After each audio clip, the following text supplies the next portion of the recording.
All right, yeah. Obviously, really pleased with the outcome. I thought we played with really good energy from the start to the finish. It's one of the things that we talked about in a game like this, where you're going to get pressed from the start, and you got to bring energy and you got to really attack their pressure. So I thought we did a really good job of that. First quarter, we only had one turnover, which was a great way to start. Um, and then we continued to execute, kind of the game plan. We were trying to keep things pretty simple with the way we're executing stuff. Obviously, we got the ball to Janae a lot early, and high percentage shots. She did a great job of finishing. I thought we executed well to get her the ball, and so that really got us set the foundation for how we played the whole game. But once again, we played 12 players. Everybody scored. It was great to see contributions off the bench as well. Players come in and do a great job. So I was really excited about Janae, 24 points and kind of getting into a rhythm there, and then Dionna with a career high 10 assists and I think no turnovers. Let's check that, make sure. You had to have one in there somewhere, didn't you? No, it says no turnovers. So 10 assists and no turnovers. That's a pretty incredible stat line right there. So 10 points, 10 assists. Great double for Dionna as well. So great start, and glad we finished strong and were able to come out with our third straight win. Yeah, so kind of the core, it was kind of a smoke and mirrors for us.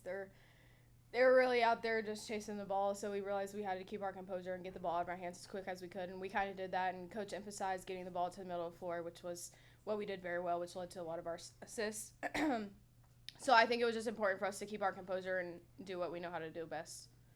And Janae, I mean, just dominant in the paint tonight, quite frankly. What about either going against Niagara, or what was your team doing to kind of set you up well to get the buckets? Because you were getting a lot of stuff on that low block, especially in the first half. So what was kind of the game plan going into tonight? I think we just weren't forcing it. If I wasn't open, then there was no point in throwing it. But when I was, they got it to me, and they had very good angles, very good passes, smart passes. So kudos to my guards. Yeah, I think our teammates shot the ball really well, and like we said, we're able to finish easy buckets at the basket. They often sent 2 or 3 to the ball, so it was a lot easier to make those passes.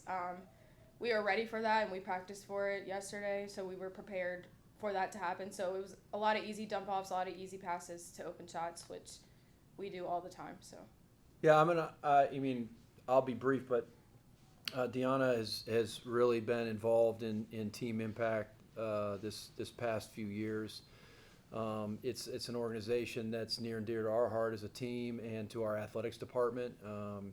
Obviously, an organization that places either terminally ill or life-changing diagnosis children with college sports teams and kind of gives them an opportunity to get the college sports experience. So, but Deanna's been part of our leadership with that, and actually spent some time this summer. I'll let her tell you about that. yeah, I was invited to a summit this summer that allowed me to better understand team impact and what they overall do for many different children around the world, and learn a lot of different stories. So it's really important to me, and I've tried to bring that to this university, and we've done a really good job of executing everything we've had in plan to promote this organization, because it's such a inspiring organization, and I'm very proud to be a part of it. So it's just really important for this team to be more than just basketball players, and Coach Starkey allows us to do that. So to get to know Casey and be a part of her family still and always is really important for Kent State women's basketball. So I'm very thankful for that opportunity. Yeah, we did a teddy bear toss at the end of the game, and it was kind of cool to see a few hundred stuffed animals flying onto the court after getting the win. So that was a really special moment too. Yeah, I mean, we've faced some significant pressure early on in the season. Our first week of the season was not our best, but we also played 2 really good teams, especially a West Virginia team, might be one of the best pressing teams in the country. So we had seen a lot of that chaos and stuff before, so I think that helped prepare us. But the biggest thing wasn't really us trying to force turnovers as much as just be opportunistic with the opportunities that we did have. And so I thought we did a great job of really and quite honestly, that's kind of how Janae got a lot of her points, is she really ran the floor opposite of where the ball was, because they really flood the ball side. So we talked about that in the last few days of preparation to really keep the floor spaced. If we have opportunities to beat the press up the middle of the floor with the ball, that's fine. But what we really want to try and beat it with ball movement, and Janae happened to be the recipient of a lot of that stuff. But to your point, Tatiana and Caitlin as well did a really good job of, kind of reading passing lanes and really being opportunistic in those opportunities without gambling too much. Yeah, I mean, it's a big thing for us is trying to make teams defend us without fouling. Over the past decade, 10 years since I've been here, we've been in the top 15 in the country at free throw attempts and makes. And so it's something that we emphasize is trying to make sure that we're playing aggressive enough to warrant fouls if we can. I thought we did a really good job of keeping our composure when things got kind of physical there early, getting to the free throw line. One of our goals is to try and, if we can, make more free throws than the other team attempts. That means we're being disciplined on the defensive end, but staying aggressive on the offensive end. So that's definitely a big stat line for us. Well, I mean, I think you see it if you're watching, like late in the game, we're up by a lot of points, and I'm still standing up and coaching.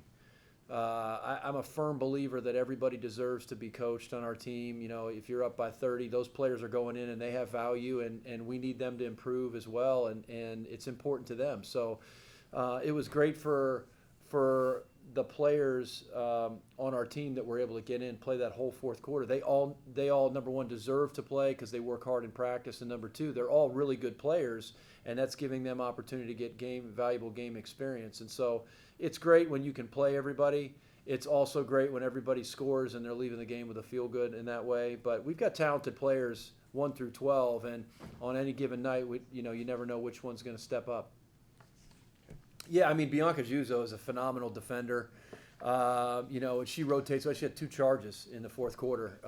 But that's not a surprise to anybody on our team because she's that way in practice. Really focused defender and able to rotate, and she's the best on our team at taking charges, as you can tell.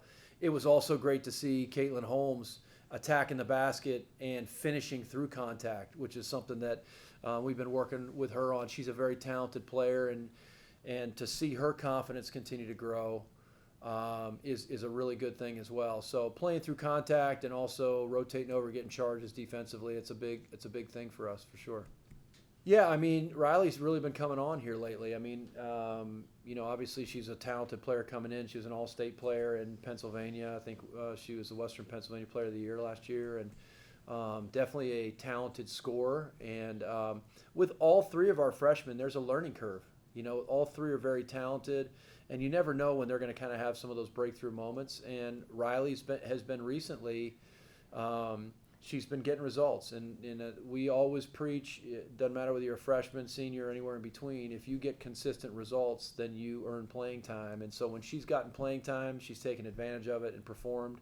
It's nice to see her kind of develop here and gain some confidence here. But all 3 freshmen, I'm excited to see their continued growth as we go through the year. But Riley's had a really good week. Yeah, really turn around a really tough road test down at Ohio State this Wednesday. It's a great opportunity for us, in-state game, and to play against the Buckeyes. We're excited about the opportunity. They just lost to UConn today, so I know they're probably going to come in pretty mad and ready to try and take it out on us.